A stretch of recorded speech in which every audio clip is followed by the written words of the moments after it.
I know what you're thinking. You're thinking she's a goner.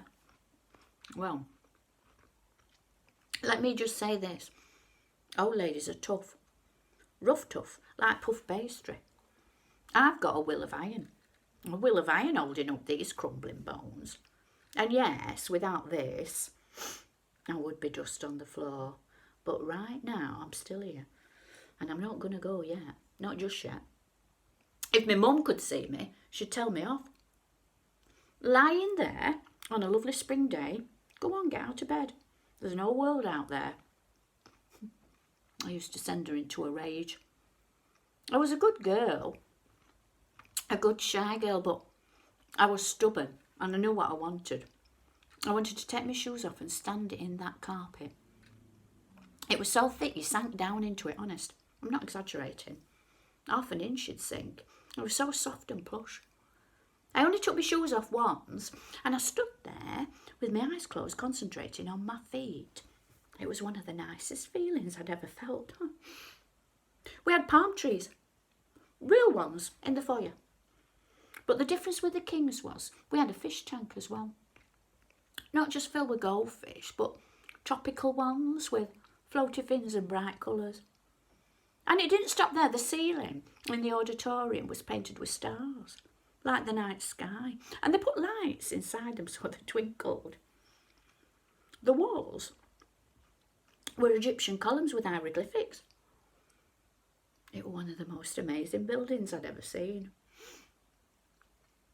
My mum said, you go in there, you follow the devil. Follow the devil.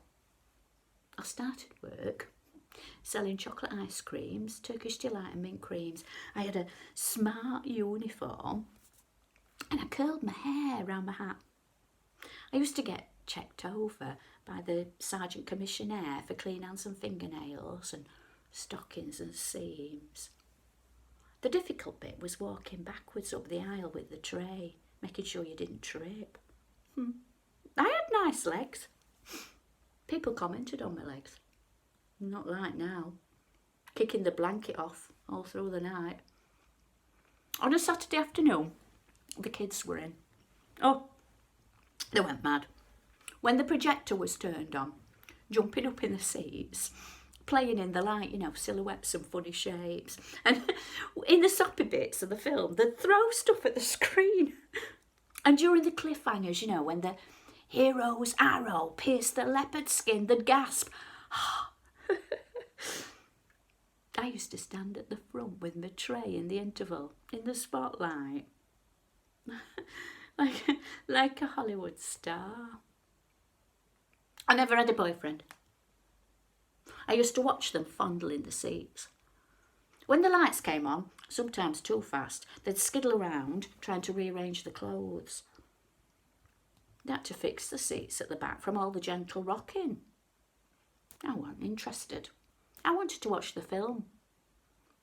Soft furs, white curled hair, square shoulders, tiny waists, cigarette holders and powder puffs. Black and white and grey in between. Tears, smacks, kisses. And then there were bright blues and greens. Technicolor. So bright. The colours shouting at you. People singing. Dancing on flat streets. Didn't make a difference. The numbers started to drop. That big auditorium and all those empty seats. Lonely people. When it were like that, you just thought lonely people.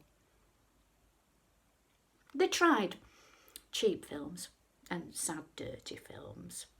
But still, the seats were mostly empty. Cigarette burns on red velvet. Metal ashtrays full and popcorn under your feet like old leaves. Grand spaces, emptying of people. In the last week, they repeated Greta Garbo movies. And then they shut it down. It's a co-op now, I think. And me, I'm old now, like those ancient Egyptian pillars. They'll be closing me down soon. But not today. No, not today. I'm still going today.